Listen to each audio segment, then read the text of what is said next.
मछली बेचना बंद कर दीजिए, अब मैं आ चुका हूं। सबसे पहले आप सबों को शुभ दोपहर। क्या हुआ जी, लाइन चला गया? हम लोग आधुनिक भारत की कक्षा में, और आधुनिक भारत में हमारे द्वारा पिछले दिन यूरोपियन कंपनी के आगमन, उसकी स्थापना के विषय में जानकारी दी जा रही थी। इसी क्रम में हमने कल आधुनिक भारत की रणनीति की परिचर्चा भी की कि क्या क्या पढ़ना है। तो बताया था कि सबसे पहला तो यूरोपियन कंपनी का आगमन ही है, दूसरा भाग ब्रिटिश सत्ता का स्थापना और सुदृढ़ीकरण है, तीसरा भाग ब्रिटिश आर्थिक नीतियां, सामाजिक नीतियां, प्रशासनिक और न्यायिक नीतियां हैं, और फिर इन नीतियों के विरुद्ध प्रतिक्रिया, और प्रतिक्रिया के बाद भारतीय स्वतंत्रता संग्राम, जो विश्व का सबसे विशिष्ट स्वतंत्रता संग्राम के रूप में जाना जाता है। परीक्षा के दृष्टि से सबसे महत्वपूर्ण स्वतंत्रता संग्राम होता है। स्वतंत्रता संग्राम के भी 3 चरण हैं, उदारवादी, उग्रवादी और गांधीवादी। जैसे जैसे आप आगे बढ़िएगा वैसे वैसे यह चरण परीक्षा के दृष्टि से महत्वपूर्ण हो जाता है और आंदोलन के दृष्टि से निर्णायक, क्योंकि निर्णायक चरण गांधीवादी चरण ही था। फिलहाल अभी वहां तक पहुंचने में वक्त है, अभी हम पहले अध्याय में ही हैं, लेकिन यहां तक हम पहुंचे कहां से? यहां तक हम पहुंचे जहां से हमने भारतीय इतिहास क्या है वहां से हमने शुरुआत की। इतिहास क्या है, इतिहास का निर्माण कैसे होता है, इतिहास किसके लिए है, और फिर हम लोग सभ्यता की कहानी, और उस कड़ी में पाषाण युग से हमने अपनी परिचर्चा आरंभ की, मानव के विकास की कहानी को दिखलाया। फिर मानव के विकास की कहानी से होते हुए सभ्यता की शुरुआत होती है, हड़प्पा की सभ्यता, और वहां से होते हुए प्राचीन भारत हर्ष की मृत्यु 647 ईस्वी, और फिर मध्यकाल की शुरुआत होती है 647 के उपरांत। 712 एक लैंडमार्क है, जब अरबों ने भारत पे आक्रमण किया मोहम्मद बिन कासिम के समय में उत्तर पश्चिम के क्षेत्र में, और उस समय भारतीय शासक सिंध का शासक दाहिर था, और इस युद्ध को हम रावर का युद्ध कहते हैं। रावर 712 में रावर का युद्ध इंपॉर्टेंट है, ध्यान रखिएगा।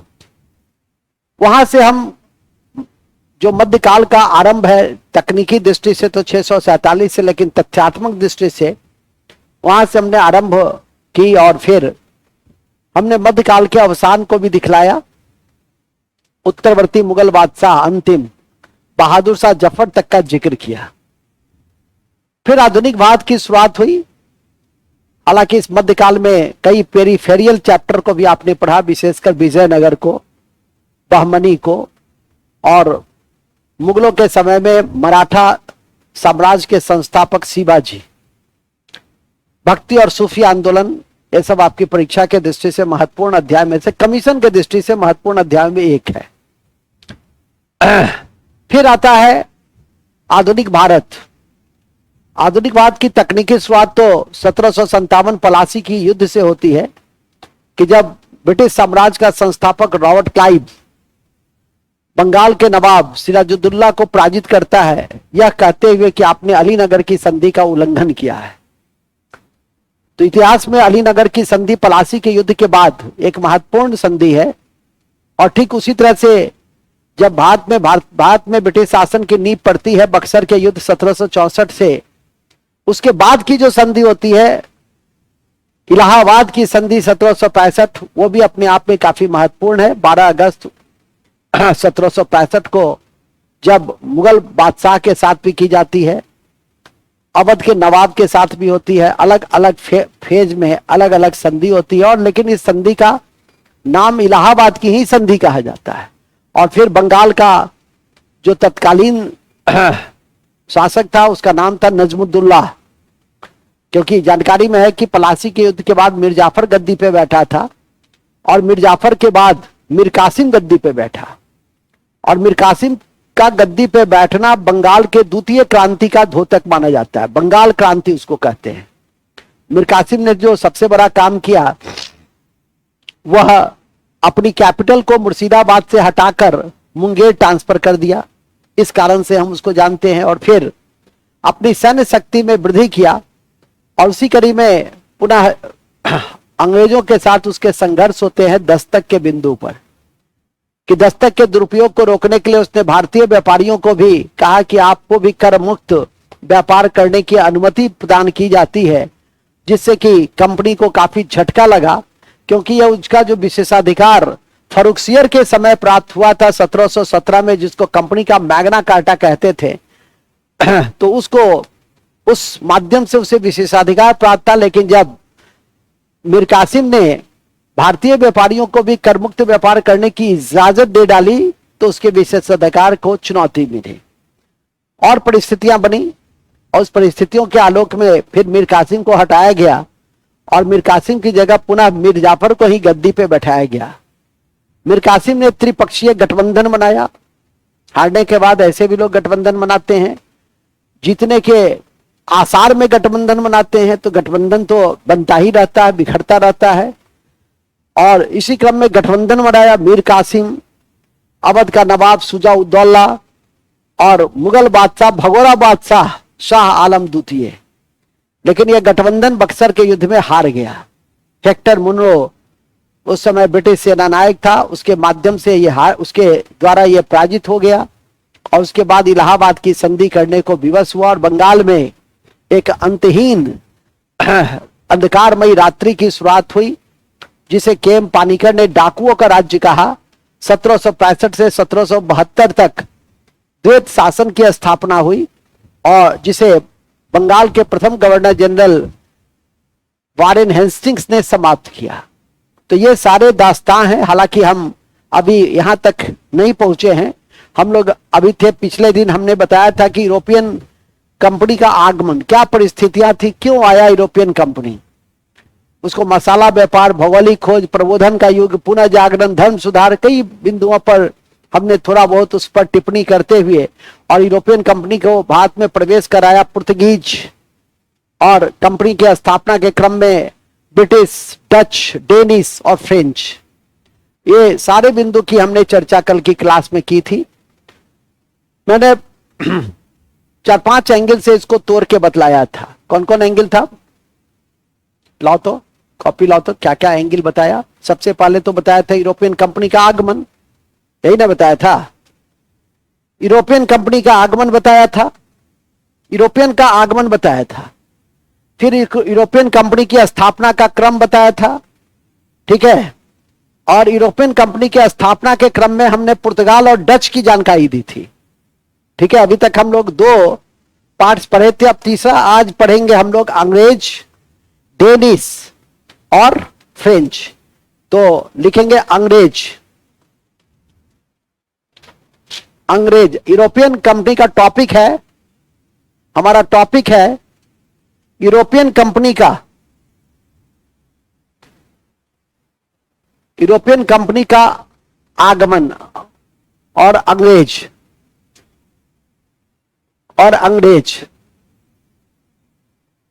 चलिए, और अंग्रेज, और क्या है, अंग्रेज।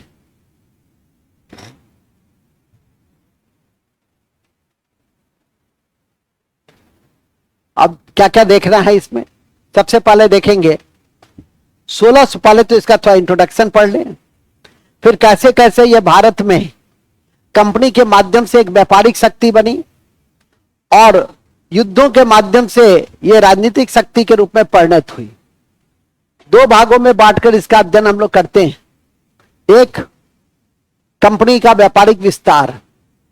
तो कंपनी के व्यापारिक विस्तार में कंपनी का पहले स्थापना दिखाएंगे, और व्यापारिक विस्तार में सूरत से लेकर और मछलीपट्टनम, हुगली, वहां से होते हुए हम लोग फरुखसियर का जो चार्टर है वो, इसके बाद गोलकुंडा के शासक का जो गोल्डन फरमान है वो फिर उसके उपरांत 18वीं सदी के दूसरे दशक में, यूं कहिए तीसरे दशक में, भारत की बदलती हुई राजनीति।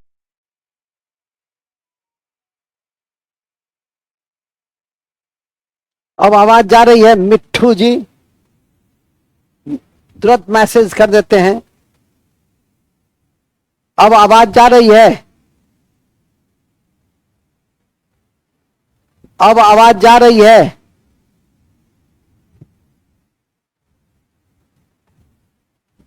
चलिए, हाँ तो मैं बता रहा था, तो मैं क्या बता रहा था कि 1600 ईस्वी में, फिर शुरुआत करते हैं, लिखिएगा 1600 ईस्वी में, 1600 ईस्वी में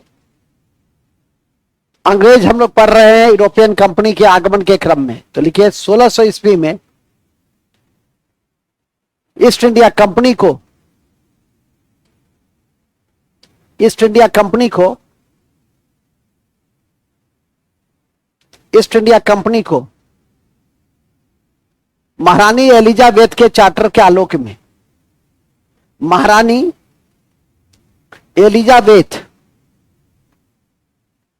के चार्टर के आलोक में, महारानी एलिजाबेथ के चार्टर के आलोक में 15 वर्षों के लिए, 15 वर्षों के लिए, 15 वर्षों के लिए, 15 वर्षों के लिए भारत, 15 वर्षों के लिए व्यापार करने के उद्देश्य से, 15 वर्षों के लिए व्यापार करने के उद्देश्य से भारत आया, भारत आया। ठीक है, भारत आया। ओके, और याद रखिएगा कि ईस्ट इंडिया कंपनी का जो पूर्ववर्ती नाम था वो किस नाम से जाना जाता था, बताइए बजरंगी जी। ईस्ट इंडिया कंपनी को पूर्ववर्ती किस, ईस्ट इंडिया कंपनी तो उसका लोकप्रिय नाम था। 1599 में जब इसकी स्थापना कुछ व्यापारियों ने की थी तो इसका नाम था मर्चेंट एडवेंचर्स। बहुत बढ़िया, तो नोट में लिख देंगे ईस्ट इंडिया कंपनी का पूर्व नाम, ईस्ट इंडिया कंपनी का पूर्व नाम merchant adventures, merchant adventures, merchant adventures bracket में लिख देंगे 1599 था, 1599 था। मर्चेंट एडवेंचर्स 1599 था। ठीक है, अब जाके ये आपका अंग्रेज का ये पूरा हुआ। अब आइए, अब व्यापार के विस्तार के लिए क्या क्या किया, तो व्यापार के विस्तार के लिए याद होगा जहांगीर के समय में हॉकिंस, सबसे पहले हॉकिंस आया 1608 में रेड ड्रैगन जहाज से, और जहांगीर के साथ तुर्की में संवाद स्थापित किया। जहांगीर ने उसे इंग्लिश खान की उपाधि दी, 400 मनसब दिए और सूरत में फैक्ट्री खोलने की अनुमति प्रदान की। लेकिन तकनीकी कारणों से सूरत में पहली फैक्ट्री 1608 में नहीं खुल सका। आधिकारिक रूप से 1611 में मछलीपट्टनम में, जो दक्षिण भारत का पहला भी था, दक्षिण भारत के मछलीपट्टनम में पहली फैक्ट्री खुली, जहां डचों ने भी पहली फैक्ट्री खोली थी। तो डचों की फैक्ट्री भी मछलीपट्टनम में थी, जो पिछले दिन पढ़े थे, और अंग्रेजों की भी पहली फैक्ट्री आधिकारिक रूप से मछलीपट्टनम में ही खुली थी। तो लिखेंगे पॉइंट नंबर 2, 1608 में जहांगीर के समय में, ठीक है आवाज, 1608 में जहांगीर के समय में, 1608 में जहांगीर के समय में, जहांगीर के समय में हॉकिंस, हॉकिंस, हॉकिंस भारत आया, भारत आया, भारत आया। और इसी कड़ी में और इसी क्रम में सूरत में पहली फैक्ट्री, और इसी कड़ी में सूरत में पहली फैक्ट्री, पहली फैक्ट्री खोलने का निर्देश प्राप्त किया, खोलने का निर्देश प्राप्त किया। लेकिन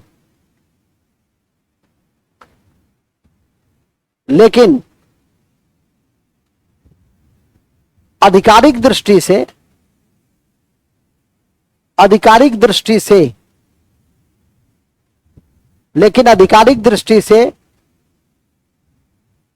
दक्षिण भारत के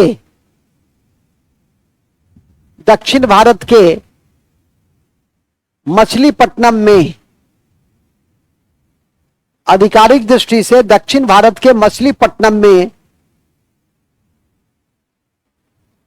आधिकारिक दृष्टि से दक्षिण भारत के मछलीपट्टनम में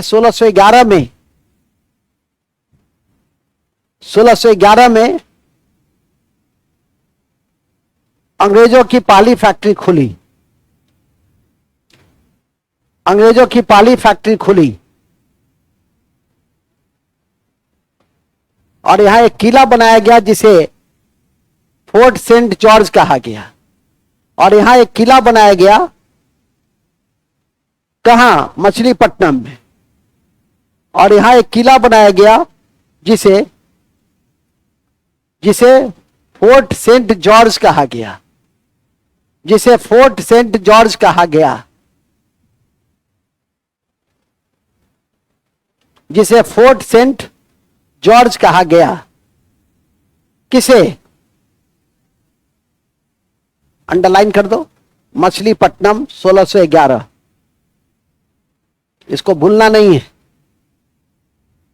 ठीक है। अब पहले भी इसकी चर्चा हो चुकी थी जब मैं मुगल बादशाह जहांगीर पढ़ा रहा था, तो उस समय भी इसकी परिचर्चा हुई थी। लेकिन बौद्धिक क्षमता कम होने के कारण उसको पचा नहीं पाए होंगे, अधिक होगी तो पच गया होगा, दोनों चीज होगा। जैसे बजरंगी जी का पच गया, आप लोग का पचा नहीं। अब 1611 के बाद 1615 आया। अभी पिछले दिन भी, परसों 75 क्वेश्चन इतिहास का ही था, और आज भी 75 क्वेश्चन इतिहास का ही होगा। तो आज होगा एंशिएंट मेडाइवल का ज्यादा होगा, ठीक है कि नहीं। पिछले दिन मॉडर्न हिस्ट्री का था। अब उसको आप एक बार पुनः जाकर के बना लीजिएगा, जब खत्म हो जाए तो एक आध दो बार और बना लीजिएगा। नहीं बनाइएगा, वो तो कहते ही है कि सब कुछ इंटीग्रेटेड है। बनाइएगा तो स्वयं आगे बढ़िएगा, कॉन्फिडेंस आ जाएगा। क्या डीलर साहब, ठीक है कि नहीं। टोपी कहां से लाए हैं? बड़ा शानदार टोपी लाए हैं, हॉकिंस टाइप का, बहुत बढ़िया, ठीक है। अब आइए, टॉमस रो 1615 में टॉमस रो बात आया। हॉकिंस जो सुविधा नहीं प्राप्त कर पाया, वो टॉमस रो ने प्राप्त करना चाहा।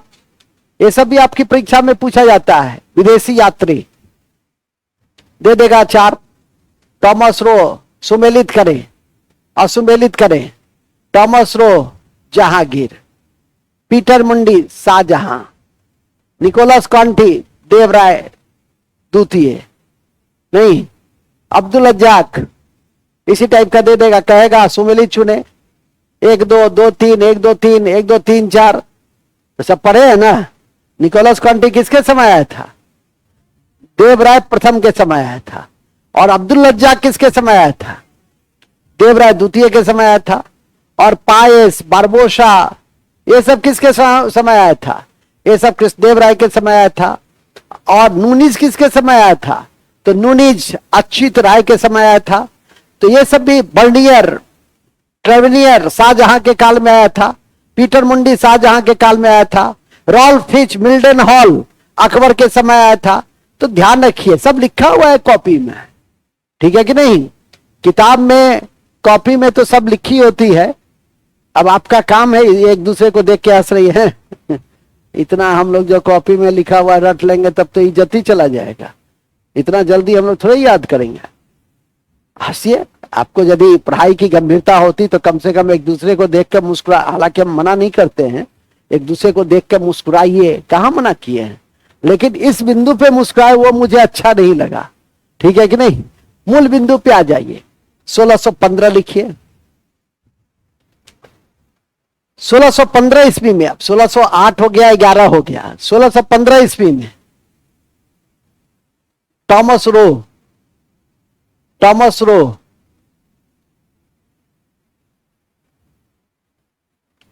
जहांगीर के समय में, टॉमस रो जहांगीर के समय में, टॉमस रो जहांगीर के समय में साम्राज्य के सभी भागों में, साम्राज्य के सभी भागों में, साम्राज्य के सभी भागों में व्यापार करने की अनुमति प्राप्त की, व्यापार करने की अनुमति प्राप्त की, व्यापार करने की अनुमति प्राप्त की। ठीक है, व्यापार करने की अनुमति प्राप्त की। इसी कड़ी में 1633 में उड़ीसा, इसी क्रम में 1633 में उड़ीसा, 1633 में उड़ीसा और 1651 में, और 1651 में, और 1651 में, और 1651 में हुगली में, हुगली में शाह शुजा के द्वारा, हुगली में शाह शुजा के द्वारा, हुगली में शाह शुजा के द्वारा व्यापार करने की अनुमति प्रदान की। हुगली में शाह शुजा के द्वारा व्यापार करने की अनुमति प्रदान की, अनुमति प्रदान की। ठीक है, ओके। किसको किसको? और इसी हुगली में आपको याद होगा जब अंग्रेजों ने कानून व्यवस्था को भंग करना चाहा तो औरंगजेब ने अटैक कर दिया था। यह भी ध्यान रखिएगा कि औरंगजेब ने अटैक कब किया था हुगली पर? 1686 में, तो लिख देंगे नेक्स्ट पॉइंट। 1686 में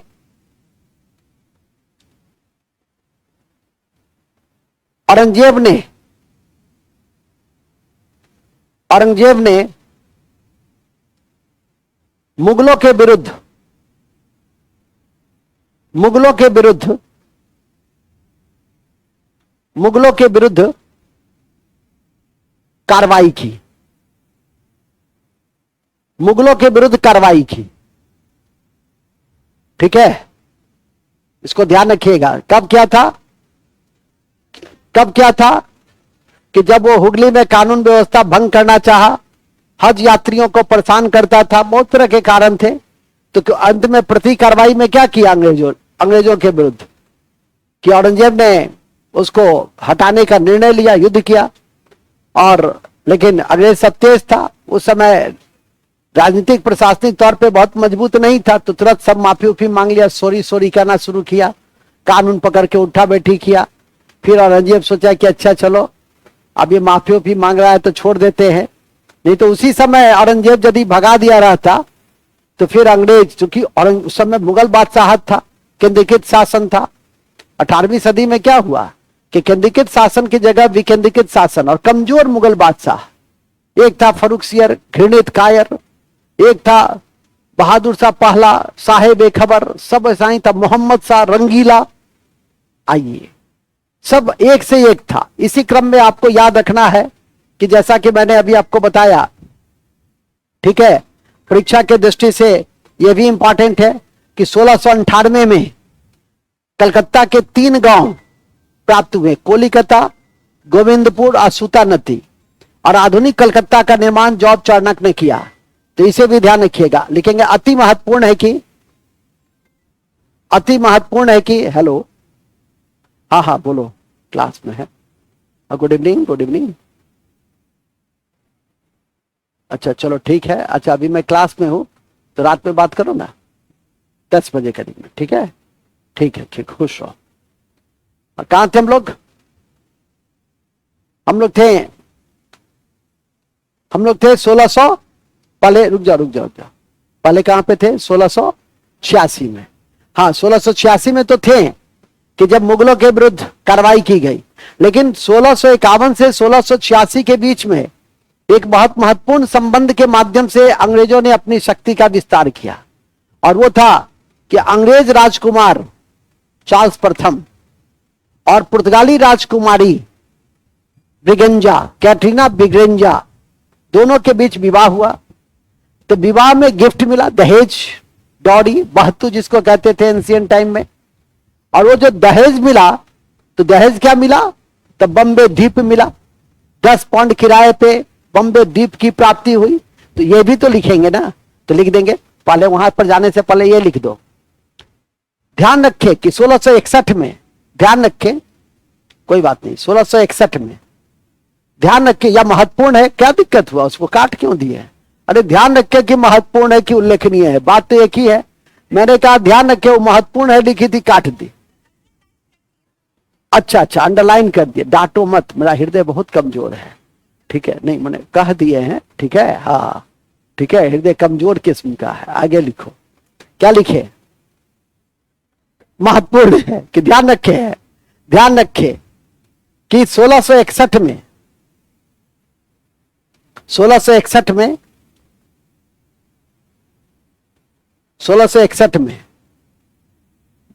ब्रिटिश राजकुमार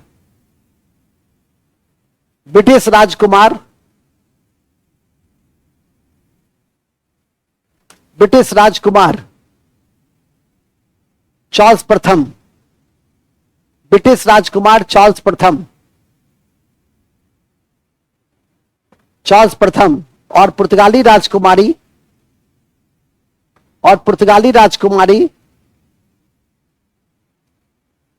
ब्रिगेंजा के साथ विवाह संपन्न हुआ। ऐसा नहीं कि ब्रिगेंजा के विरुद्ध, ब्रिगेंजा के साथ विवाह संपन्न हुआ। किसके बीच? चार्ल्स प्रथम और ब्रिगेंजा, ठीक है? ब्रिगेंजा विवाह संपन्न हुआ। क्या संपन्न हुआ? विवाह संपन्न हुआ। इसी कड़ी में पुर्तगाल ने ब्रिटेन को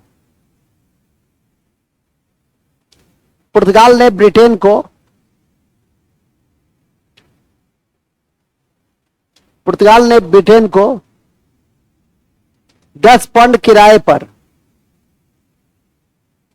10 पाउंड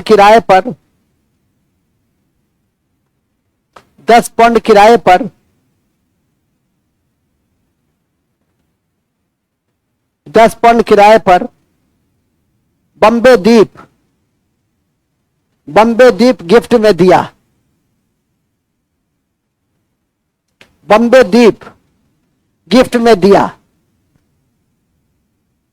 जिसे कालांतर में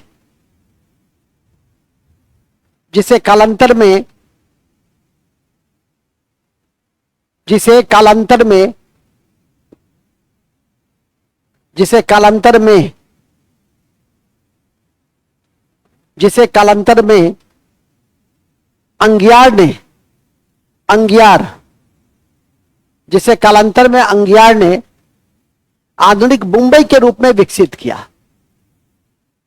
अंगियार ने आधुनिक मुंबई के रूप में विकसित किया। अंगियार ने आधुनिक मुंबई के रूप में विकसित किया।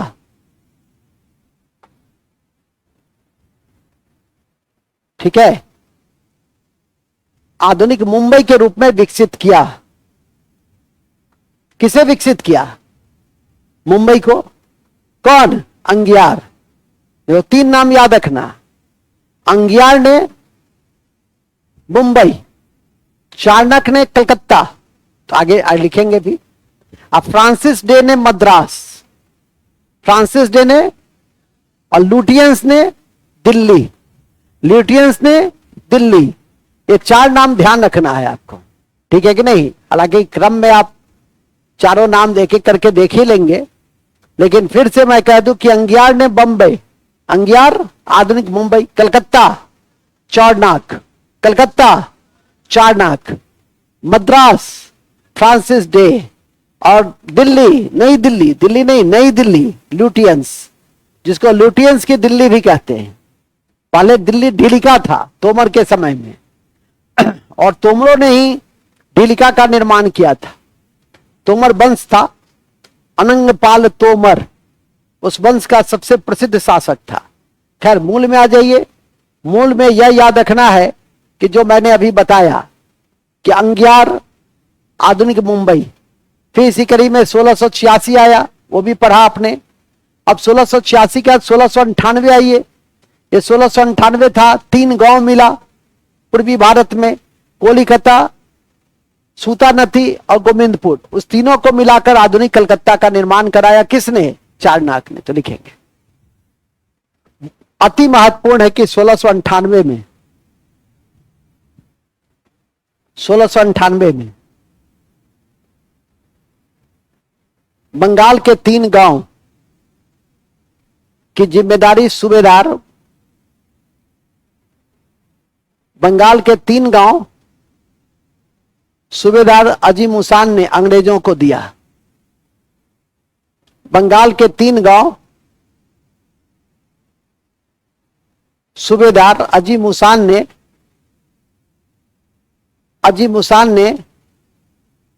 अंग्रेजों को दिया। अंग्रेजों को दिया, जैसे सूतानती, सूतानाती, सूतानाती कालीकट, सूतानाती कालीकट गोविंदपुर, सूतानाती कालीकट गोविंदपुर,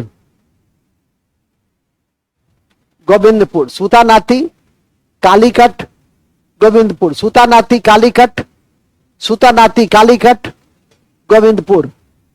फिर लिखिए, इस तीनों गांव को मिलाकर, इस तीनों गांव को मिलाकर चाणक्य ने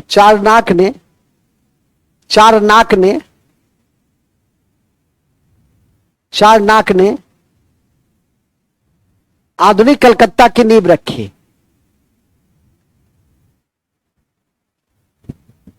चाणक्य ने आधुनिक कलकत्ता की नींव रखी। चाणक्य ने आधुनिक कलकत्ता की नींव रखी। टिक लगाइए उस पर। चाणक्य ने आधुनिक कलकत्ता की नींव रखी। चाणक्य ने आधुनिक कलकत्ता की नींव रखी। किसने? किसने? चाणक्य ने आधुनिक कलकत्ता की नींव रखी। भूलिएगा नहीं। कब? 1600।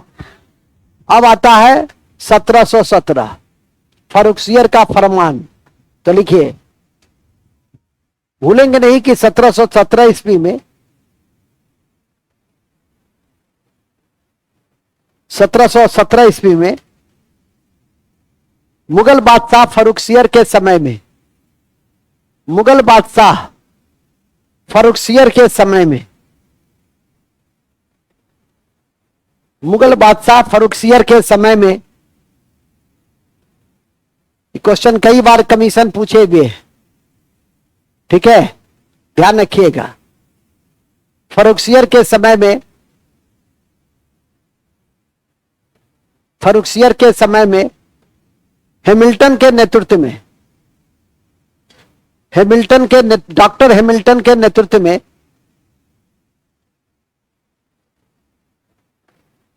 इलाज से प्रभावित होकर, इलाज से प्रभावित होकर, इलाज से प्रभावित होकर, इलाज से प्रभावित होकर कंपनी ने शाही फरमान को प्राप्त किया।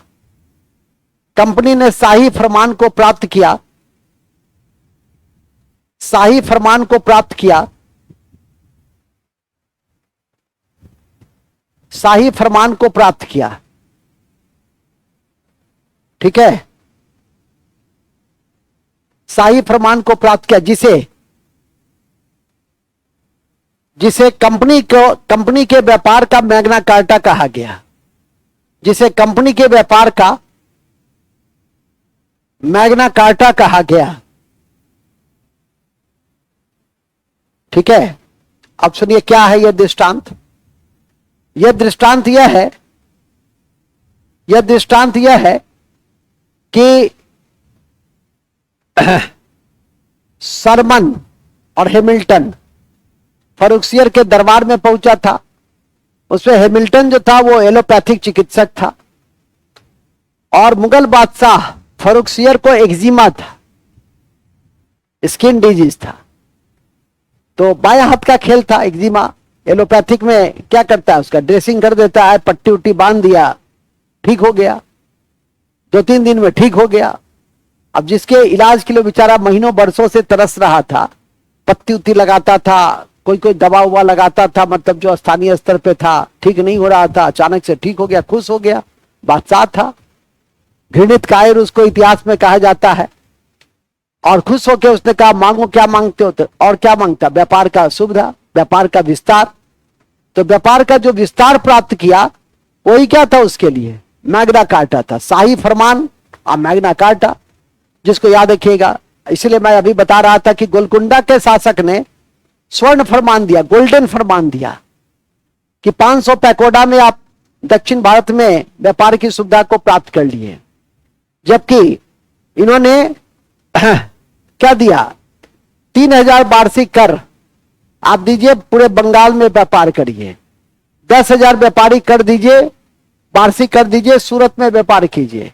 और बंबे में कंपनी द्वारा ढाले गए सिक्कों को संपूर्णता से लागू कीजिए। यही इसके मूल बिंदु थे और इसी आधार पर इसको शाही फरमान कहा गया। ठीक है कि नहीं, इसको लिखिए ना लिखिए कोई खास फर्क नहीं पड़ता है, लेकिन यह जरूर लिखिए कि शाही फरमान कब मिला और उस समय शाही फरमान देने वाला मुगल बादशाह कौन था। शाही फरमान देने वाला मुगल बादशाह फर्रुखसियर था। कौन था, फर्रुखसियर था। तो इसको ध्यान रखिए, जिसको कंपनी के व्यापारिक काज क्या कहा गया, क्या कहा गया, मैग्ना कार्टा। क्या कहा गया, मैग्ना कार्टा। जैसे बिल ऑफ राइट, मूल अधिकार, मैग्ना कार्टा था किसका, फंडामेंटल राइट का, 1215। ठीक उसी तरह से कंपनी का मैग्ना कार्टा 1717 का फर्रुखसियर का शाही फरमान था। देखेंगे इस फरमान के तहत, इस फरमान के तहत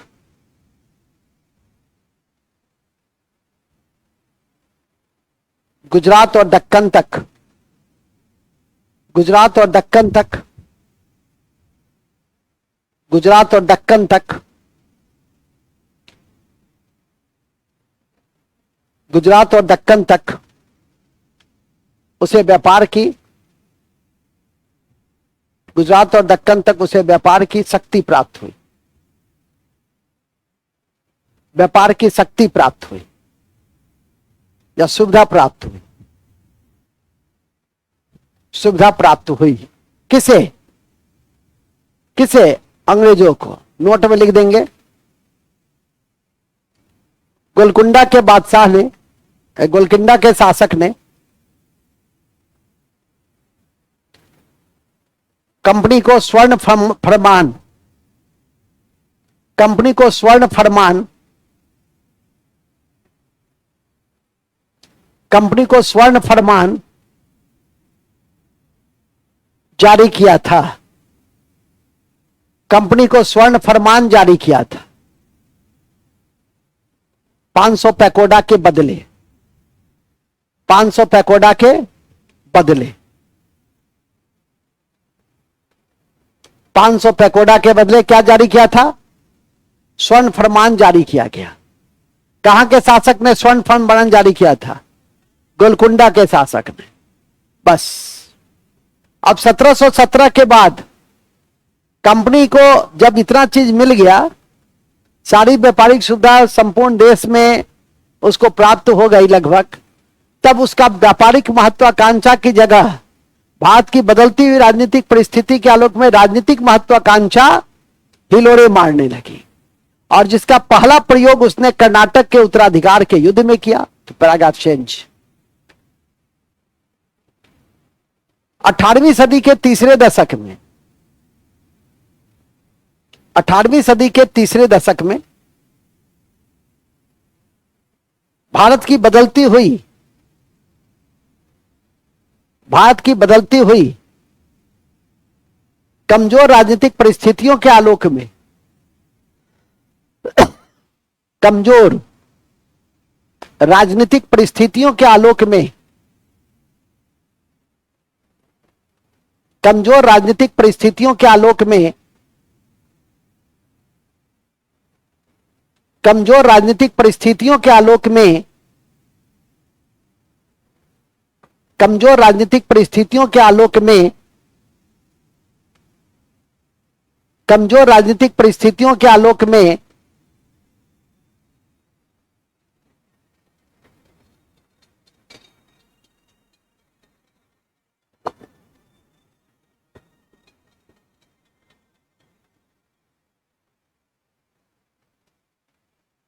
हेलो,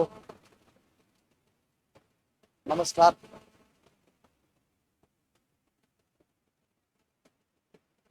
हाँ हाँ बोलिए। हेलो, हाँ हाँ बोलिए ना।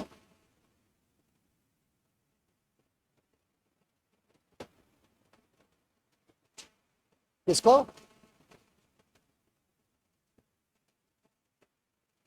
टिकट? आवाज नहीं आ रही।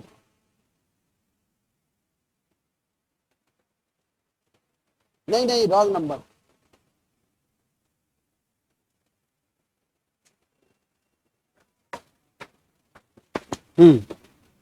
कहाँ थे हम लोग? कहाँ थे? बड़े अच्छे जगह पे थे। 18वीं सदी के दशक, 18वीं सदी के तीसरे दशक के में भारत की बदलती हुई कमजोर राजनीतिक परिस्थितियों के आलोक में, कमजोर राजनीतिक परिस्थितियों के आलोक में कंपनी की राजनीतिक महत्वाकांक्षा, कंपनी की राजनीतिक महत्वाकांक्षा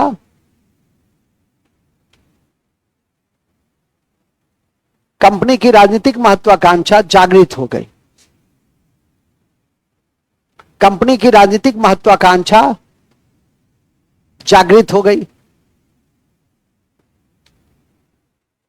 कंपनी की राजनीतिक महत्वाकांक्षा जागृत हो गई। ठीक है, जागृत हो गई। तब क्या हुआ भाई?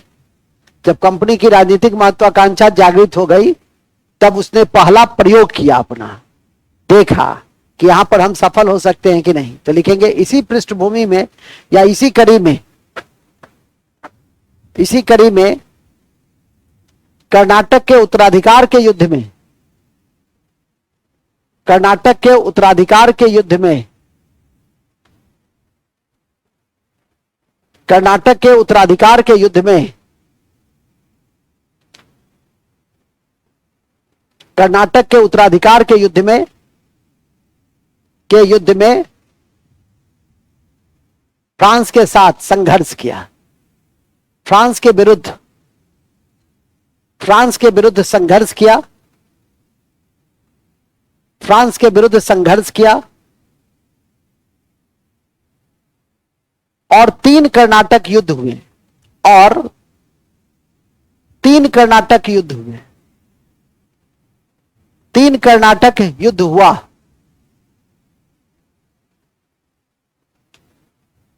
जिसकी व्याख्या दूसरे अध्याय में होगी। और दूसरा अध्याय है ब्रिटिश साम्राज्य का स्थापना और शुद्धिकरण, उसमें इसकी व्याख्या होगी। लेकिन यहां पर यह दृष्टांत देना आवश्यक है कि 3 कर्नाटक युद्ध में और तीसरे कर्नाटक युद्ध के क्रम में बांडीवास के निर्णायक युद्ध में अंग्रेजों ने फ्रेंच को 1760 में क्या किया, पराजित कर दिया। तो 1759 कल याद किए थे, बेदरा की लड़ाई। 1700 बेदरा की लड़ाई में डचों को पराजित किया था 1759 में। और 1760 में बांडीवस की लड़ाई में बताया भी था मैंने कि लाली ने आयरकूट को कूट दिया। लाली था ब्रिटिश सेनापति और कूट कौन थे, फ्रांस सेनापति, तो कूट दिया। तो लिखिएगा, ऐसे लिखो,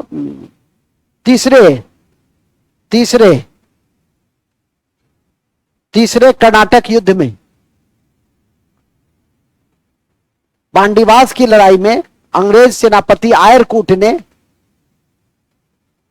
तीसरे कर्नाटक युद्ध में बांडीवास की लड़ाई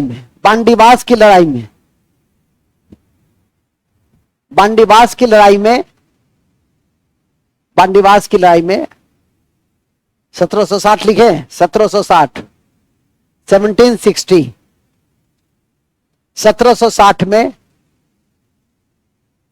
अंग्रेज सेनापति आयरकूट ने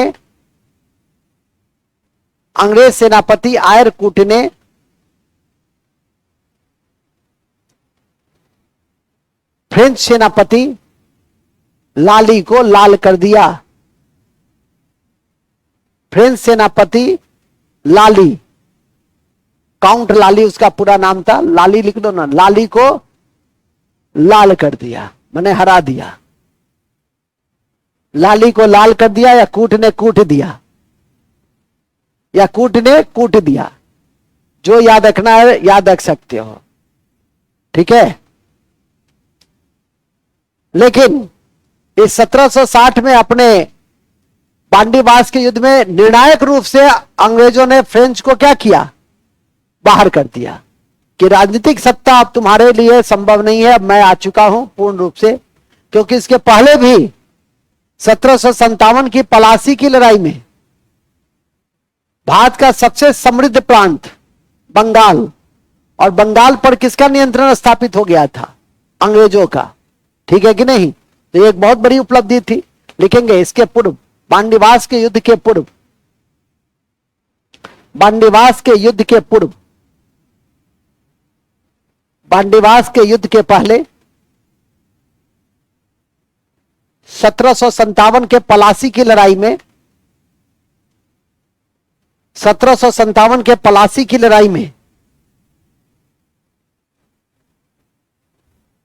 1757 के पलासी की लड़ाई में ब्रिटिश साम्राज्य के संस्थापक, ब्रिटिश साम्राज्य के संस्थापक, ब्रिटिश साम्राज्य के संस्थापक, ब्रिटिश साम्राज्य के संस्थापक, ब्रिटिश साम्राज्य के संस्थापक क्लाइव ने बंगाल के नवाब, क्लाइव ने बंगाल के नवाब, क्लाइव ने बंगाल के नवाब सिराजुद्दौला को पराजित किया, सिराजुद्दौला को पराजित किया और सिराजुद्दौला को पराजित किया और सिराजुद्दौला को पराजित किया, सिराज उदौला को पराजित किया और ब्रिटिश शासन की मार्ग को प्रशस्त किया, और बंगाल में ब्रिटिश शासन के मार्ग को प्रशस्त किया।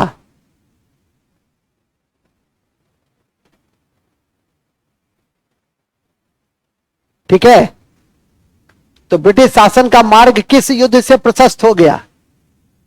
पलासी की लड़ाई, क्योंकि बंगाल सबसे रिचेस्ट प्रांत था और इस कारण से बंगाल पर नियंत्रण का अर्थ था कि भारतवर्ष का सबसे रिच प्रांत उसके नियंत्रण में, तो उसको राजस्व भी प्राप्त हो गया, पैसा मिल गया। स्वाभाविक है कि अन्य क्षेत्रों में राजनीतिक विस्तार करने में उसको आसानी हो गई। उस समय कई क्षेत्रीय शक्ति थी बंगाल के अलावा, अवध, सादत खां के नेतृत्व में अवध, इसके अलावा मैसूर, हैदर अली और टीपू था मैसूर में, सबसे शक्तिशाली मराठा, पंजाब। लेकिन धीरे धीरे करके एक एक करके कूटनीति के बल पर, युद्ध के बल पर, षड्यंत्र नीति के बल पर वह सबसे पहले इस क्रम में बंगाल के बाद मराठा, और मराठा पर जो कि मराठा ने सबसे शक्तिशाली चुनौती दी।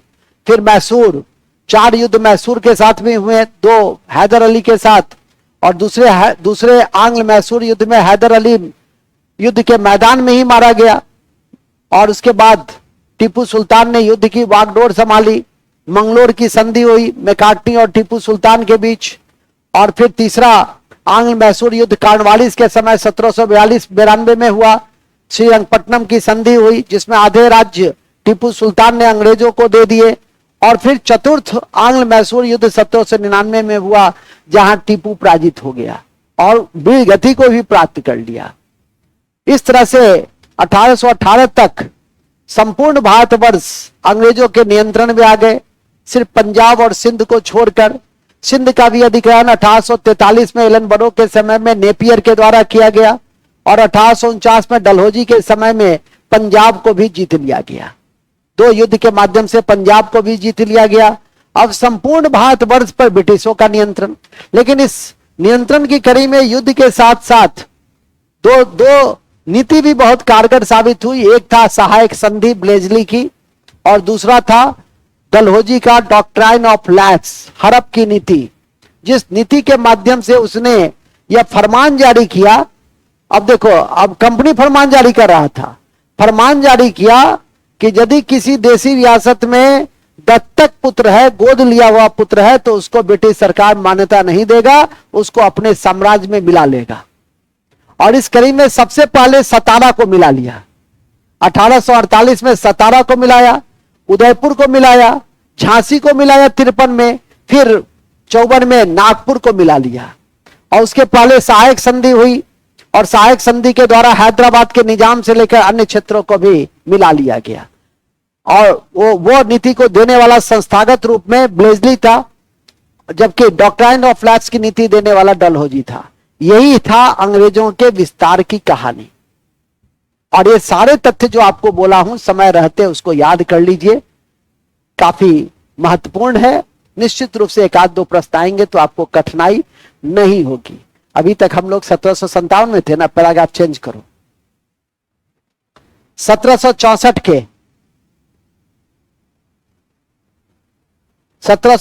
के बक्सर के युद्ध में, 1764 के बक्सर के युद्ध में अंग्रेज सेनापति हेक्टर मुनरो ने, अंग्रेज सेनापति हेक्टर मुनरो ने, हेक्टर मुनरो ने, अंग्रेज सेनापति हेक्टर मुनरो ने क्या किया? 3 भारतीय शक्तियों को पराजित किया। 3 भारतीय शक्तियों को पराजित किया। 3 भारतीय शक्तियों को पराजित किया। 3 भारतीय शक्तियों को पराजित किया। 3 भारतीय शक्तियों को, 3 भारतीय शक्तियों को पराजित किया। ठीक है। और भारत में ब्रिटिश शासन की नींव पड़ी, और भारत में ब्रिटिश शासन की नींव पड़ी। ब्रिटिश शासन की नींव पड़ गई, खत्म। ब्रिटिश शासन की नींव पड़ी। क्या पड़ी? क्या पड़ी? नींव पड़ी। किसकी नींव पड़ी? किसकी नींव पड़ी? किस युद्ध के बाद स्थापित हो गया कि अब भारत में किसका शासन होगा? क्योंकि 3 भारतीय शक्ति पराजित हो गई थी, बंगाल, अवध और भगोड़ा मुगल बादशाह शाह आलम द्वितीय, और तीनों के साथ उसने इलाहाबाद की संधि अलग अलग रूपों में किया। यही आपका अंग्रेजों का भारतीय कॉन्टेक्स्ट में क्या है, इस कक्षा का इतिहास है। फिर दूसरा चैप्टर है, दूसरा चैप्टर क्या है, कल रणनीति पढ़ाए थे ना, दूसरा चैप्टर था कि भारत में ब्रिटिश शासन की स्थापना और सुदृढ़ीकरण। तो कल की कक्षा में इस युद्ध सबका विस्तार से क्या होगा। अभी क्या था, अभी था यूरोपियन कंपनी का आगमन, और उस कंपनी के आगमन के कड़ी में कौन कौन सी नीतियां ऐसी बनी जिससे वह कंपनी राजनीतिक शक्ति के रूप में कन्वर्ट हो गई। तो लिख लिए ना।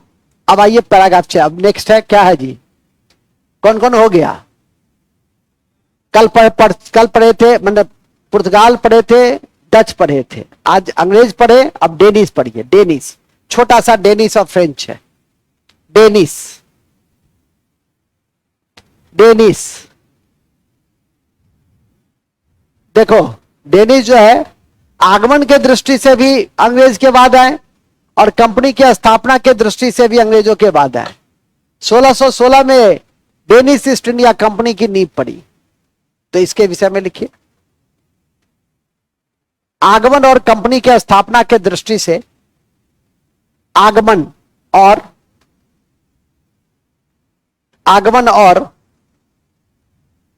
कंपनी की स्थापना के दृष्टि से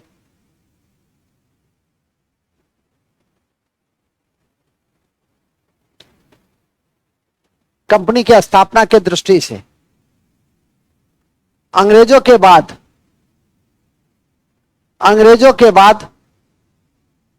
डेनिस का आगमन होता है। डेनिस का आगमन होता है।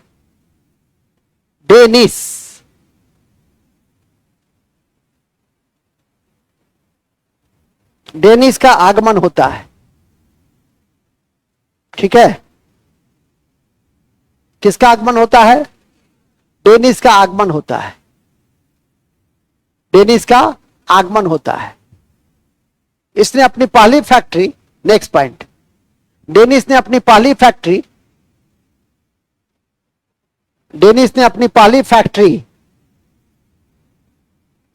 1620 में,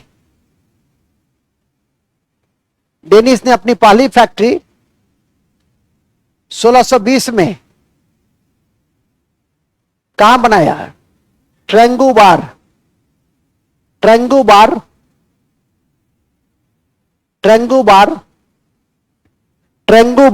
कहां, तमिलनाडु में बनाया। जबकि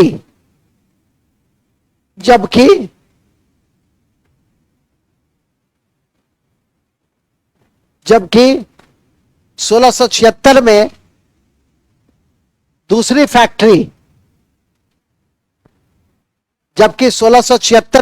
फैक्ट्री, श्री रामपुर में बनाया, श्री रामपुर बंगाल में बनाया। 1676 में दूसरी फैक्ट्री श्री रामपुर बंगाल में बनाया। श्री रामपुर बंगाल में बनाया, लेकिन इसको ये ज्यादा दिन तक यहां एग्जिस्ट नहीं कर सका, और अंत में 1745 ईस्वी में अपनी सारी फैक्ट्री को बेच करके वो अपने देश चला गया। तो लिखेंगे 1745 ईस्वी में डेनिस ने अपनी सारी फैक्ट्री ब्रिटिशों के हाथों बेच, अपनी सारी फैक्ट्री ब्रिटिशों के हाथ में बेचकर, ब्रिटिशों के हाथ में बेचकर चले गए। तो दो ही बात याद रखना है डेनिस में, दो कौन सी बात याद रखनी है कि अंग्रेज के बाद आए, और दूसरा उसका फैक्ट्री कहां सबसे पहले एस्टेब्लिश्ड हुआ, ट्रेंगुबार कहां, तमिलनाडु, और एक और फैक्ट्री श्रीरामपुर, क्योंकि मिलाने वाले में कमीशन में दे सकता है, ठीक है कि नहीं। 4 दे देगा फैक्ट्री, 4 दे देगा कंपनी। वहां पे याद रहेगा कि श्रीरामपुर में डेनिस ने कंपनी की स्थापना की थी, तो अच्छा रहेगा। और नहीं याद कीजिएगा तो फिर कोई बात ही नहीं है। फिर इसी क्रम में आइए 1745 में यहां देखा कि एग्जिस्ट करना संभव नहीं है, अंत में अपनी सारी फैक्ट्री बेच दिया। किसको बेच दिया? ब्रिटिशों को बेच दिया, यहां से चला गया, कहानी खत्म हो गई। अब डेनिस के बाद आता है अंत में कौन? फ्रेंच, फ्रांसिस, तो लिखिएगा फ्रांसिस, फ्रेंच, फ्रांसिस, फ्रांसिस सबसे अंत में आई। फ्रांसिस सबसे अंत में आई। कौन? फ्रांसिस 1664 में, 1664 में, ठीक है, 1664 में वित्त मंत्री कॉलवर्ट के द्वारा, वित्त मंत्री कॉलवर्ट के द्वारा, बड़ा इंपॉर्टेंट फिगर था ये, वित्त मंत्री कॉलवर्ट के द्वारा लुई 14वां के समय में, राजा लुई 14वां के समय में, राजा लुई 14वां के समय में फ्रेंच ईस्ट इंडिया कंपनी की नींव पड़ी। फ्रेंच ईस्ट इंडिया कंपनी की नींव पड़ी। फ्रेंच ईस्ट इंडिया कंपनी की नींव पड़ी। फ्रेंच ईस्ट इंडिया कंपनी की नींव पड़ी, जो एक सरकारी कंपनी थी। यह एक सरकारी कंपनी थी। कौन? फ्रेंच एक सरकारी कंपनी थी। चलिए, नींव पड़ गई। तो उसके बाद क्या हुआ? इसका भी तात्कालिक उद्देश्य क्या था? व्यापार। लेकिन यूरोप में 2 ही तो शक्ति थी महत्वपूर्ण, एक था ब्रिटेन, दूसरा था फ्रेंच। और यूरोप में अक्सर आपस में क्या होती थी? भिड़ती थी। उसी भिड़ने के करीब में एक सप्तवर्षीय युद्ध हुआ था 1756 से 1763 तक यूरोप में। और वो जो सप्तवर्षीय युद्ध था, जिसका प्रभाव में तीसरा कर्नाटक युद्ध हुआ था भारत में। और तीसरा कर्नाटक युद्ध में अंग्रेज ने फ्रेंच को बांडीवास की लड़ाई में 1760 में पराजित कर दिया था। और फिर जब सप्तवर्षीय युद्ध समाप्त हो गया था, तो एक संधि हुई थी, पेरिस की संधि, 1763 में। 1763 में पेरिस की संधि हुई थी। और उसके बाद फ्रेंच की शक्ति भारत में सीमित हो गई थी उस संधि के आलोक में। लेकिन ये जो 100 सालों का इतिहास है, 1664 से 1763 तक, ये 100 सालों के इतिहास की कड़ी में सबसे पहले तो फिर फैक्ट्री स्थापना। तो फैक्ट्री कहां स्थापित हुई? फैक्ट्री स्थापित हुई सबसे पहला सूरत में। अब ये इतना हमारे लिए चाय पानी लेके आए हैं, खुश हो, बहुत बड़ा आदमी बनो। तो तुम ये बताओ कि किसके नेतृत्व में फ्रांसिस आया था और सूरत में फैक्ट्री खोलने की उसको अनुमति दी गई थी? वेरी गुड, फ्रांसिस कैरो के नेतृत्व में। वेरी गुड, जाओ। फ्रांसिस कैरो के नेतृत्व में भारत आया। और उसको उतना उस रूप में नहीं देखिए, पढ़े हुए हैं, 2-4 बार पढ़े हुए हैं। लेकिन हाँ, उसको क्रेडिट इसलिए देंगे कि 2-4 बार पढ़ने के बाद याद रखे हुए हैं। आप भी तो 2 बार पढ़े हैं, 3 बार पढ़े हैं। विगत 5 महीना में मैं दूसरी बार आपको मॉडर्न हिस्ट्री पढ़ा रहा हूं, ठीक है कि नहीं? लेकिन वो याद करके रखा है, आप याद करके नहीं रखे हैं, ठीक है कि नहीं? आगे चलिए, नेक्स्ट। कहां थे हम लोग? बड़े अच्छे जगह पे थे कि फ्रांसिस कैरो के नेतृत्व में। फिर लिखिए नेक्स्ट पॉइंट। 1667 में, तारीख छोड़ दो, ईस्वी छोड़ दो, नहीं तो फिर गड़बड़ा जाएगा। फ्रांसिस कैरो के नेतृत्व में, फ्रांसिस कैरो के नेतृत्व में, फ्रांसिस कैरो के नेतृत्व में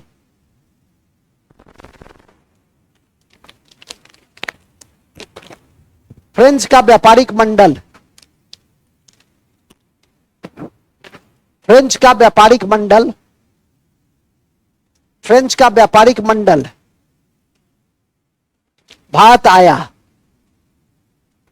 फ्रेंच का व्यापारिक मंडल भारत आया और 1668 में, और 1668 में सूरत में पहला व्यापारी कारखाना खोला,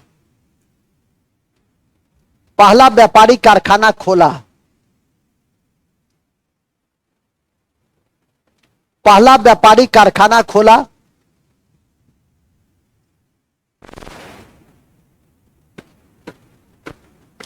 पहला व्यापारी कारखाना खोला किसने?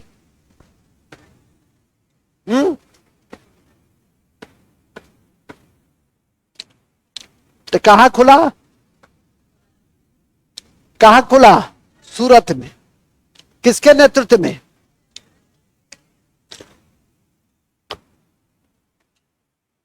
कैरो के नेतृत्व में। किसके नेतृत्व में? कैरो के नेतृत्व में। याद रखिएगा, अंग्रेजों ने अपनी पहली फैक्ट्री कहां खोली? खोलने की अनुमति उसको तकनीकी दृष्टि से नहीं मिल पाई, लेकिन तब कहां खोला? दक्षिण भारत के मछलीपट्टनम में। डच ने अपनी पहली फैक्ट्री कहां खोली? मछलीपट्टनम में। डेनिस ने अपनी पहली फैक्ट्री कहां खोली? अभी पढ़े थे ना, टेंगुबार, टेंगुबार तमिलनाडु। और फ्रेंच ने अपनी पहली फैक्ट्री कहां खोली? तो सूरत। फ्रेंच ने अपनी पहली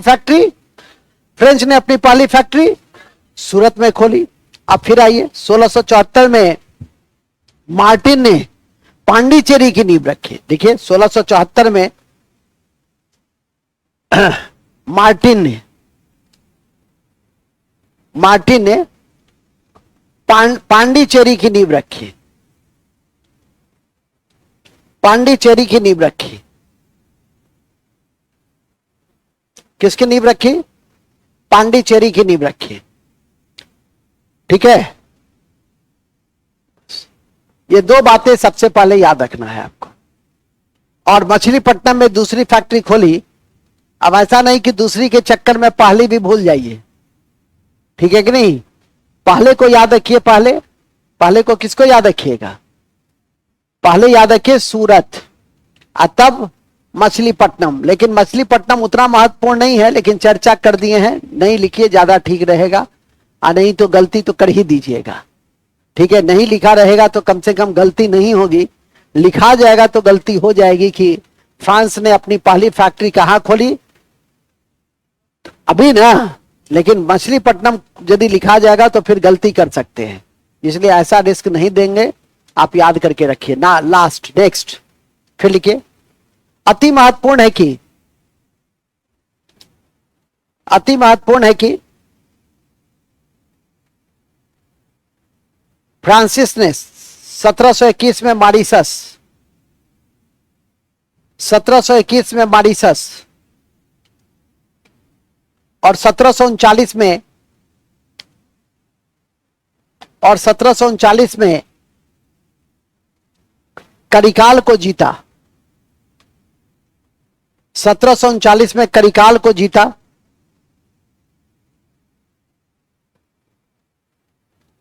करिकाल को जीता, ठीक है? कब जीता?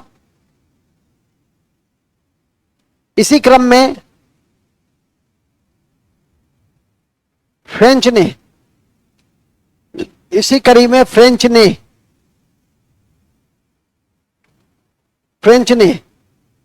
अंग्रेजों के विरुद्ध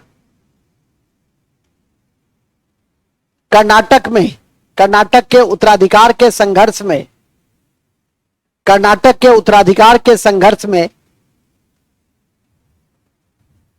हिस्सा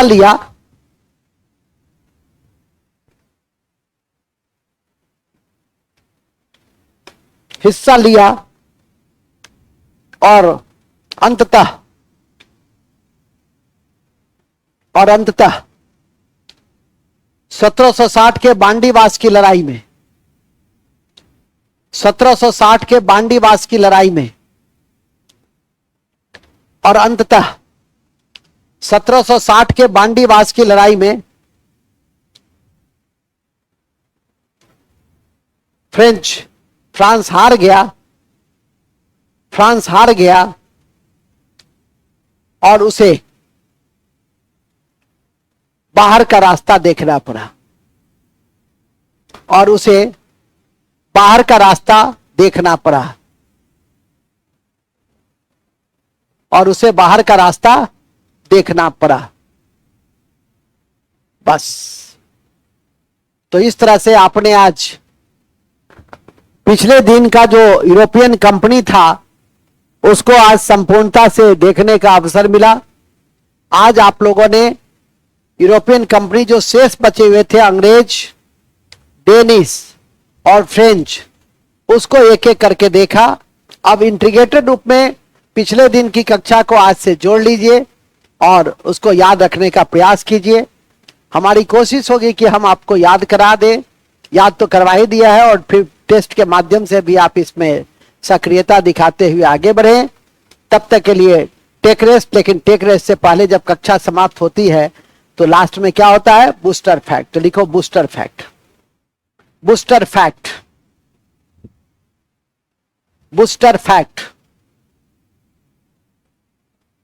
बूस्टर फैक्ट। बूस्टर फैक्ट क्या है? सबसे पहला बूस्टर फैक्ट में लिखेंगे Francis governor Dupleix, Francis governor Dupleix ने, फ्रांसिस गवर्नर डुप्ले ने सहायक संधि, सहायक संधि की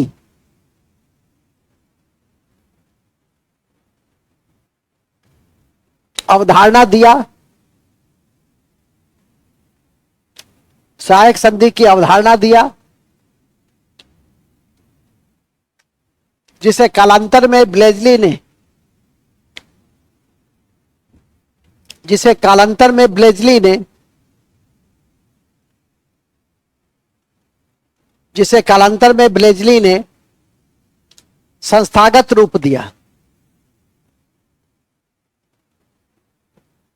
ठीक है, संस्थागत रूप दिया। ओके, नेक्स्ट 1612 में अंग्रेज कप्तान बेस्ट ने, अंग्रेज कप्तान बेस्ट ने पुर्तगाल को, अंग्रेज कप्तान बेस्ट ने पुर्तगाल को स्वली के युद्ध में, स्वली के युद्ध में, स्वली के युद्ध में, स्वली के युद्ध में पुर्तगाल को पराजित किया, पुर्तगाल को पराजित किया। स्वली के युद्ध में पुर्तगाल को पराजित किया। कब? 1612 में।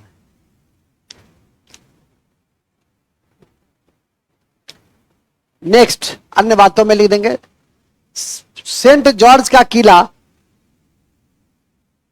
सेंट जॉर्ज का किला मद्रास में था, सेंट जॉर्ज का किला मद्रास में था, जिसे फ्रांसिस डे ने प्राप्त किया था, जिसे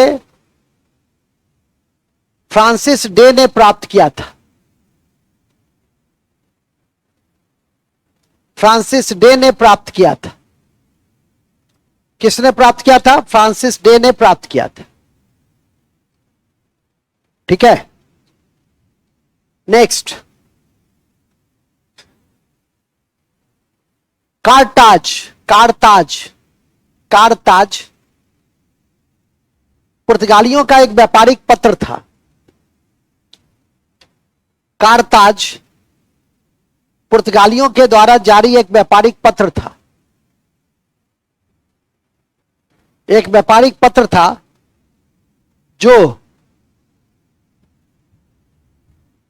समुद्री सुरक्षा के नाम पर दिए जाते थे, जो समुद्री सुरक्षा के नाम पर दिए जाते थे, जो समुद्री सुरक्षा के नाम पर दिए जाते थे, किसको किसको दिए जाते थे? माने जो जो व्यापार करने के लिए समुद्र में जाता था उसको कौन सा पत्र देता था? कारताज। याद रखिएगा, कौन सा पत्र देता था? कारताज। ठीक है, नेक्स्ट। वो लिखे थे ना, अलबुक ककरे सब लिखे थे कि नहीं? अलबुक कक लिखे थे? नहीं लिखे थे ना? ठीक है, लिखेंगे। पहला पुर्तगाली गवर्नर, पहला पुर्तगाली गवर्नर डी अल्मीडा थे। डी अल्मीडा थे जिन्होंने ब्लू वाटर पॉलिसी को दिया था, जिन्होंने ब्लू वाटर पॉलिसी को दिया था, जिन्होंने ब्लू वाटर पॉलिसी को दिया था, ब्लू वाटर पॉलिसी को दिया था। किसने? De Almeida. फिर लिखिएगा नेक्स्ट में, पुर्तगाली साम्राज्य का संस्थापक अल्बुकर्क थे। पुर्तगाली साम्राज्य के वास्तविक संस्थापक अल्बुकर्क थे, जिन्होंने जिन्होंने अल्बुकर्क थे जिन्होंने भारतीयों से विवाह की नीति बनाई, जिन्होंने भारतीयों से विवाह की नीति बनाई, भारतीयों से विवाह की नीति बनाई, सती प्रथा को प्रतिबंधित किया, सती प्रथा को प्रतिबंधित किया, सती प्रथा को प्रतिबंधित किया, सती प्रथा को प्रतिबंधित किया, और 1510 ईस्वी में, और 1510 ईस्वी में बीजापुर के यूसुफ शाह से गोवा को जीता। 1510 ईस्वी में बीजापुर के यूसुफ शाह से गोवा को जीता। गोवा को जीता। 1511 में मलक्का, 1511 में मलक्का,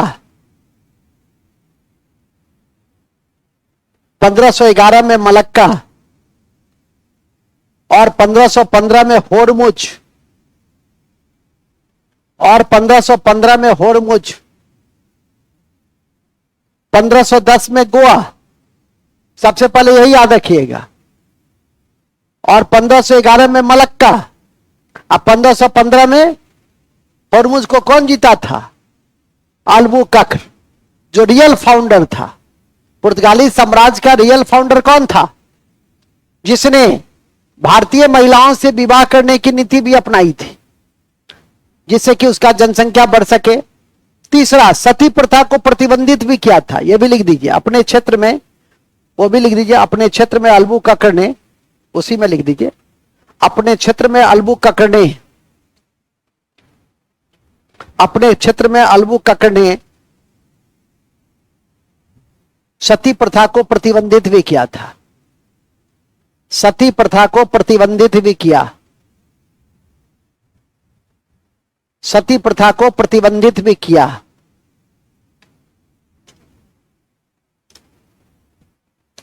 सती प्रथा को प्रतिबंधित भी किया, सती प्रथा को प्रतिबंधित भी किया। ठीक है, सती प्रथा को प्रतिबंधित भी किया। किसने किया? किसने किया? यह भी ध्यान रखेंगे। और कोचीन को अपना मुख्यालय बनाया। लास्ट लिख देंगे, एवं कोचीन को अपना मुख्यालय बनाया। कोचीन को अपना मुख्यालय बनाया।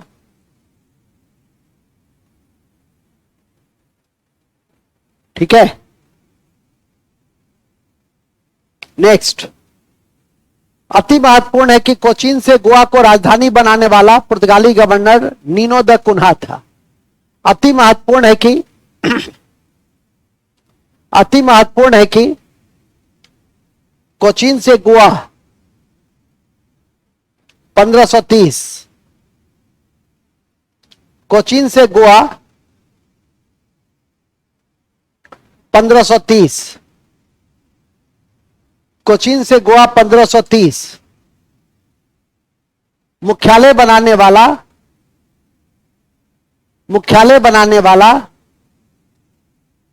फ्रेंच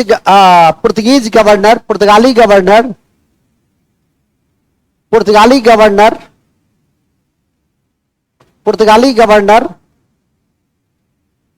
नीनो द कुन्हा थे। नीनो द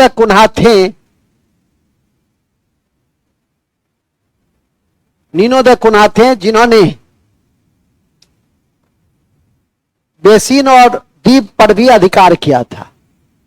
जिन्होंने बेसिन और द्वीप पर भी अधिकार किया था। द्वीप, दमन द्वीप, बेसिन और दमन द्वीप पर भी अधिकार किया था। बेसिन और दमन द्वीप पर भी अधिकार किया था। बेसिन और दमन द्वीप पर भी अधिकार किया था। और अंत में भारतीय परिक्षेत्र में पुर्तगालियों का प्रमुख योगदान, भारतीय क्षेत्र में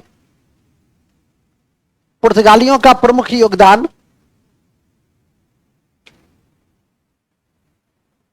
पुर्तगालियों का प्रमुख योगदान, पुर्तगालियों का प्रमुख योगदान, प्रमुख योगदान गोवा में प्रिंटिंग प्रेस की स्थापना। क्या क्या था? तो गोवा में प्रिंटिंग प्रेस की स्थापना, गोवा में प्रिंटिंग प्रेस की स्थापना, फसल में तंबाकू, आलू, टमाटर, फसल में तंबाकू, आलू, तंबाकू, आलू, टमाटर, तंबाकू, आलू, टमाटर और अल्फांसो आम। अल्फांसो आम, ये तो चार एकदम याद रखना है। कौन से चार? तंबाकू, आलू, टमाटर, अल्फांसो आम। तब लिखिए लाल मिर्च, अनानास, तब जितना लिखना है लिख सकते हैं, पपीता। लेकिन पहले वो चार, पहले कौन चार? तंबाकू, आलू, टमाटर और आम। कौन सा आम? अल्फांसो आम। और तब आप याद रखिए काली मिर्च, अनानास, पपीता, कहवा, ठीक है कि नहीं? लीची, अच्छा कौन लीची? शाही लीची, ठीक है। जीआई टैग किसको मिला हुआ है? शाही लीची को।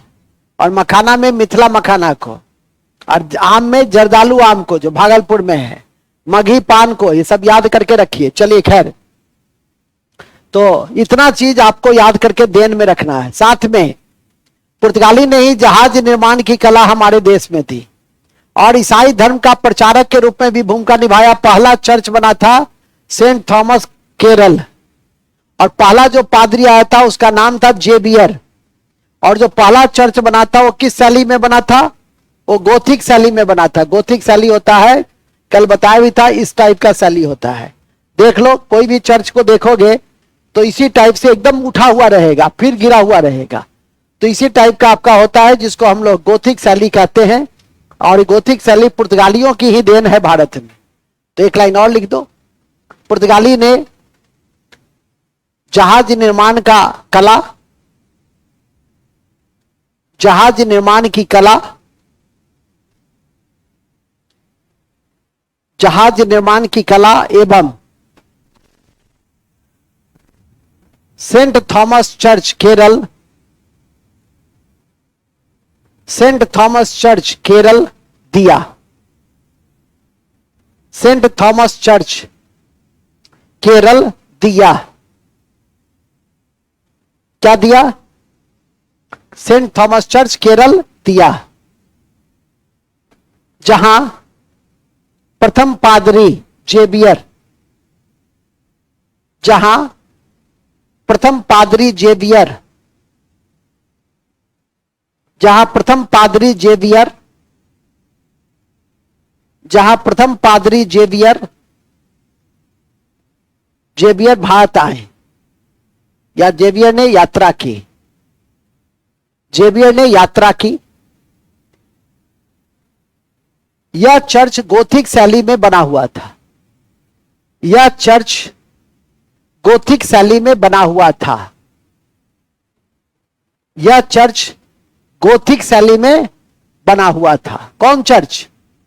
जो केरल में चर्च बना, किस शैली में बना हुआ था? बस, ठीक है। तो जो 5 एंगल बताया था मैंने पहला दिन की, किस किस एंगल से यूरोपियन कंपनी को पढ़ना है, उस एंगल से आपने यूरोपियन कंपनी को पढ़ा। घर पे जाकर पे भी 1-2 बार पढ़िए। और इसके साथ ही इस कक्षा की मैं समाप्ति की मैं घोषणा करता हूं, और आशा करता हूं कि यदि 1-2 बार आप पढ़ लेंगे तो किसी प्रकार के क्वेश्चंस में आपको कठिनाई नहीं आएगी। प्रीवियस ईयर के प्रश्न पत्र को भी बना लीजिए। आजकल मार्केट में चैप्टर वाइज भी हर किताब है। अभी कौन पब्लिकेशन था जी? अरिहंत, उसने भी अपने मार्केट में चैप्टर वाइज कई किताब दिया है, सब है। घटना चक्र है, बहुत सारी आपके पब्लिकेशंस ऐसे निकले हैं। पहले तो इस तरह का सुविधा भी उपलब्ध नहीं होता था, तो लड़का अपने से छांटता था। अब तो आपको सब कुछ रेडीमेड तैयार है, जाइए और उसको बना लीजिए। पहला चैप्टर यूरोपियन कंपनी से जुड़ा हुआ जितने क्वेश्चंस हैं उन सबको आप बना लीजिए, तो आपके लिए अच्छा होगा। हम तो 30 क्वेश्चन का टेस्ट समय अंतराल लेते ही रहते हैं, लेकिन आप लोग अपने स्तर से बना लेंगे। मुझे उम्मीद है कि याद रह गया तो 100% क्वेश्चन आप बनाने की स्थिति में रहेंगे, और नहीं याद रहा तो प्रतिशत क्या होता है, जितना याद रखिएगा उतना ही ना प्रतिशत बनेगा। डीलर साहब समझ रहे हैं ना, पानी पीने पे कम ध्यान दीजिए, पढ़ने पे ज्यादा। तो इन्हीं शब्दों के साथ हम आज की कक्षा का पहला भाग समाप्त होता है। 5 मिनट का रेस्ट देते हैं, और फिर बायोलॉजी की कक्षा में हम लोग न्यूट्रिशन की कक्षा में हैं। आज प्रोटीन फैट का हम लोग अध्ययन करेंगे और आगे बढ़ेंगे। तब तक के लिए टेक रेस्ट। जय हिंद, जय भारत। ध्यान रखिएगा, कल आपकी कक्षा 3 बजे से होगी।